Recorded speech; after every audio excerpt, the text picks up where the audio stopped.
আচ্ছা, বর্তমানে আমরা যারা ক্যাপকাট দিয়ে ভিডিও এডিটিং করি, ক্যাপকাটে কিন্তু বিভিন্ন ধরনের সমস্যা লেগেই থাকে। নো ইন্টারনেট কানেকশন, তারপর ফিল্টারগুলো ইউজ করা যায় না, টেমপ্লেটগুলো ইউজ করা যায় না, যে কোনো একটা টেমপ্লেট পছন্দ হলে এটা কিন্তু ইউজ করা যায় না।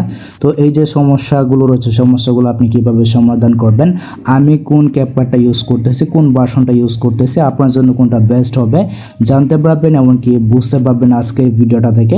সো আপনি যদি ক্যাপকাট নিয়ে সমস্যায় পড়ে থাকেন, অবশ্যই ভিডিওটা শেষ পর্যন্ত দেখবেন। ওকে, আমি আমার ফোন থেকে ক্যাপকাট অ্যাপ্লিকেশনটাকে ওপেন করে নিচ্ছি। ওপেন করে পুরো বিষয়টা আমি আপনাদের মাঝে একেবারে স্পষ্ট করে দিচ্ছি যে আপনি কোন ভার্সনটা ইউজ করবেন। আমি এখান থেকে এটাকে ওপেন করে নিলাম।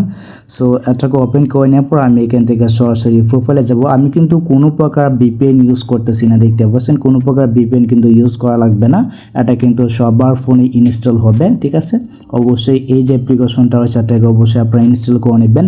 আমি এখান থেকে যে মি নামে যে ফোনটা রয়েছে সরাসরি এখান থেকে মিতে যাবো। এই যে এখানে কোনায় কিন্তু রয়েছে। সো মিতে আসার পর দেখতে পাচ্ছেন এখানে কিন্তু আমি কোনো কিছু লগ ইন করে নেই বা আমার কোনো অ্যাকাউন্ট কিন্তু এখানে লগ ইন করে নেই। আমি যদি এখান থেকে সেটিংসে যাই, এখানে আসার পর দেখতে পাচ্ছেন এখানে কিন্তু ভার্সনটা রয়েছে। এই যে ভার্সনটা রয়েছে এই ভার্সনটা কিন্তু আপনাকে ইউজ করতে হবে, দেখতে পাচ্ছেন ভালো করে ভার্সনটা দেখুন। এই ভার্সনটা যদি আপনি ইউজ করেন এক্ষেত্রে কিন্তু কোনো প্রকার সমস্যা হবে না। সো এখন কথা হচ্ছে যে ভাই মানে টেমপ্লেটগুলো ইউজ করা যাবে কিনা বা ফিল্টারগুলো ইউজ করা যাবে কিনা, ভিডিও ইফেক্টগুলো ইউজ করা যাবে কিনা, তো প্রত্যেকটাই আমি আপনাদেরকে দেখাবো। আমি এখান থেকে সরাসরি ডিসকভার নামে যে ফোনটা রয়েছে ডিসকভার অপশন একটা ক্লিক করে দিচ্ছি। এখানে একটা ক্লিক করে দেওয়ার পর দেখতে পাচ্ছেন এখানে কিন্তু এই যে মনে করেন টেমপ্লেটগুলো রয়েছে এগুলো কিন্তু ইজিলি আপনারা ইউজ করতে পারবেন, দেখতে পাচ্ছেন ইজিলি কিন্তু ইউজ করা যাবে। অ্যান্ড আমি যদি এইখান থেকে যে সার্চ বার রয়েছে আমি যদি এখান থেকে মোশন লিখে সার্চ করি বা যে কোনো একটা লিখে সার্চ করলে দেখবেন এখানে কিন্তু টেমপ্লেটগুলো চলে আসবে, ঠিক আছে। ইজিলি কিন্তু আপনারা ইউজ করতে পারবেন, দেখতে পাচ্ছেন। তো টেমপ্লেটগুলো কিন্তু ইউজ করা যাবে। আশা করি এই বিষয়টা ক্লিয়ার। আচ্ছা, এখন যদি আমরা এখান থেকে এডিটিংয়ে যাই, দেন এখান থেকে যদি আমরা প্রথমে একটা নিউ প্রজেক্টে নেই, এখান থেকে উদাহরণস্বরূপ আপনাদেরকে দেখানোর সাথে আমি এখান থেকে একটা ভিডিও নিলাম, এখান থেকে এই ভিডিওটাকে অ্যাড করে নিলাম।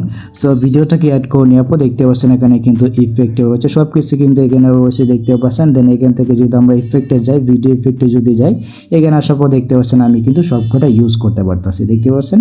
অ্যান্ড আমি যদি এখান থেকে যে প্রো নামের যে ফোনটা রয়েছে আমি যদি প্রো অপশনে যাই, দেন এখানে গেলে দেখতে পারবেন এখানে কিন্তু কোনো প্রকার সমস্যা কিন্তু হবে না, দেখতে পাচ্ছেন এখানে কিন্তু প্রোর যে ইফেক্টগুলো রয়েছে ভিডিও ইফেক্টগুলো কিন্তু চলে আসছে। এগুলো কিন্তু আপনারা ইজিলি ইউজ করতে পারবেন, কোনো প্রকার ভিপিএন কিন্তু লাগবে না, ঠিক আছে। তো এই হচ্ছে কি ব্যাপার। আশা করি আমি আপনাদেরকে পুরো বিষয়টা বোঝাতে পেরেছি। আর আপনারা চাইলে কিন্তু এখান থেকে মনে করেন এই যে 4K পর্যন্ত ভিডিওটা সেভ করতে পারবেন, দেখতে পাচ্ছেন এখানে কিন্তু রয়েছে। সো এই হচ্ছে কি ব্যাপার। আশা করি গেছে আমি আপনাদেরকে বোঝাতে পেরেছি কোন ভার্সনটা ইউজ করলে আপনাদের কোনো প্রকার সমস্যা হবে না। যদি কোনো প্রকার সমস্যা হয় তাহলে সেটা অবশ্যই কমেন্ট সেকশনে জানাবেন, আমি আপনাদেরকে রিপ্লাই দেওয়ার চেষ্টা করবো। আর আমাকে ফেসবুকে নক করতে পারেন, ফেসবুক পেজে নক করতে পারেন বা ইনস্টাগ্রামে নক করতে পারেন। আমার সব কিছু লিঙ্ক কিন্তু ভিডিও ডেসক্রিপশন বক্সে দেওয়া আছে। ওকে, সো দেখা যাচ্ছে আপনাদের সাথে পরবর্তী নেক্সট কোনো ভিডিওতে। আর ভিডিওটা অবশ্যই আপনার টাইমলাইনে শেয়ার করে আপনার বন্ধুদেরকে দেখার সুযোগ করে দেবেন।